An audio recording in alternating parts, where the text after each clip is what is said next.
You fought the rest, now try the best! In a recent interview with Yoshido, Harada said that Shaheen in Tekken 7 was very successful. Now, is that a lie? Is it true? Me personally, I think it's true to a certain extent. If we go and look at the statistics for Shaheen in Tekken 7, I mean, the answer is right here. Paul Phoenix is number 1. You have Panda 49. Somewhere in the middle, you have 33 out of 51 characters is where Shaheen is at. Now, what I think is interesting about this, at the start of Season 4, he was 22nd on the list.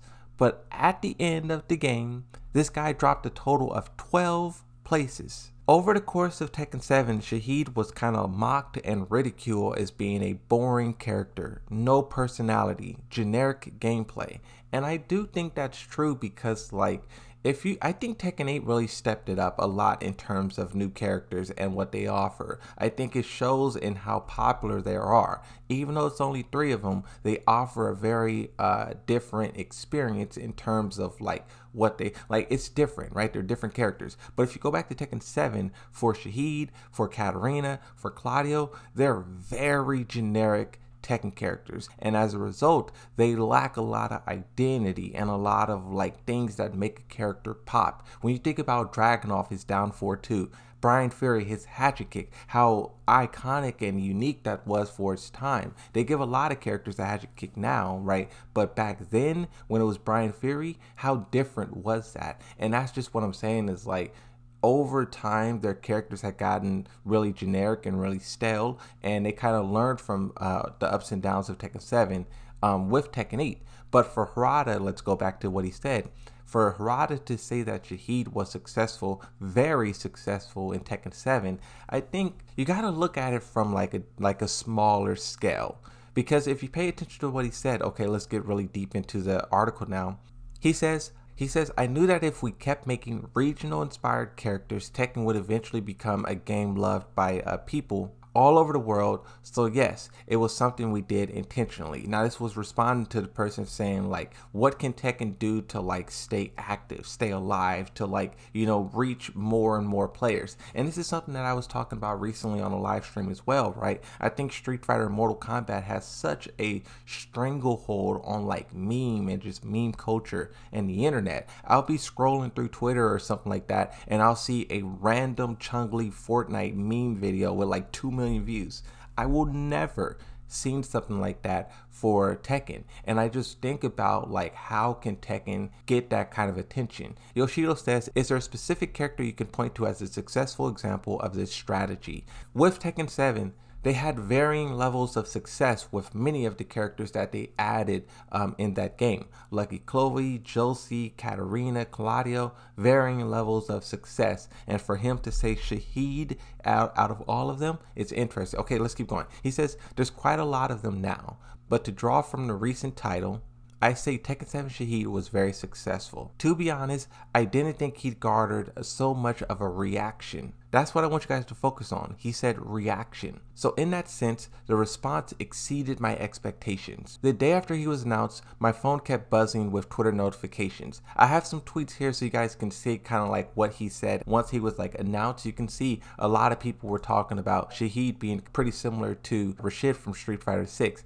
I think that was so interesting. Harada eventually said at one point in time, like, you know, remember, we announced our character first, right? It's a coincidence that they both happened at the same time, but ours came first. And then he was also saying, you can see with some of these responses here, right? People are saying Katarina and Shaheen are good. You know, we like those characters. But these tweets here is kind of what he's referring to in that instance. He says, I had no idea what was going on, but when I looked, people from the countries of Saudi Arabia, Qatar, and Kuwait were tweeting that I'd been featuring in the morning paper. They even sent me a PDF scan and photos of the article. I took a look, and to my surprise, they were really pictures of Shaheen and myself right there in the newspaper. Now, Harada was so surprised to where he tweeted this out. We have the image here directly that he's talking about. I do have a translation of this as well. I won't go into the whole thing. Like, you can pause and read it if you really wanted to, but it's just kind of celebrating that this is like the first time that Saudi Arabia feels like they had a character who is like culturally represents them well. Like, you know, it's a good character. They loved it. They celebrated it. And this is the same thing that happened for Josie when she was announced in the Philippines, Fakramram, Lydia, and once again, this is just something that became their strategy, right? You know, Azazina in Tekken 8 and also Victor in Tekken 8. So the rest of this segment of this interview here, Harada is just kind of talking about how Tekken 7 won a few awards in the Middle East, like its best fighting game, best game, and stuff like that. Shaheen, you cannot deny it, but it definitely opened them up to a region of the world that they were previously cut off to. Like I said, this, you know, characters like Shaheen changed how they did DLC and stuff going forward. Fakramram, Lydia, Azazina, Victor, you know, you can't deny that. But the question that I ask is, what happened? Yes, in Tekken 7, Shaheen was kind of in the middle of the pack. He kind of to die off a little bit at the end. Players mocked him throughout. That's not a good look. But when you talk about Tekken 8, Shaheen is at the very, very bottom. I mean, these statistics doesn't lie. I've been looking at these, we all have been looking at these statistics since the game came out, and Shaheen is not moving. Even Leroy Smith is growing a little bit. Shaheen, Zafina, Panda, they are just hovering at the bottom of like the depths of the ocean. And even though Harada had a good experience with Shaheen originally, I think that is kind of fizzling out and it's not really existing anymore.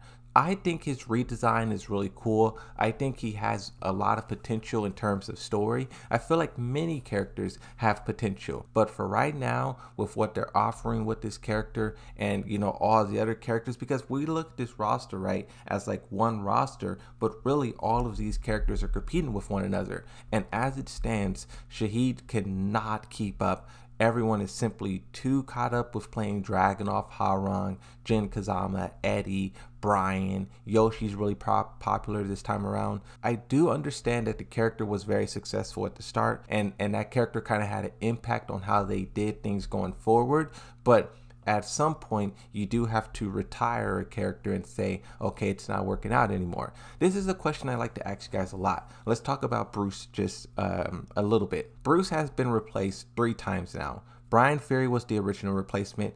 Josie then replaced him, and Fakramram replaced him.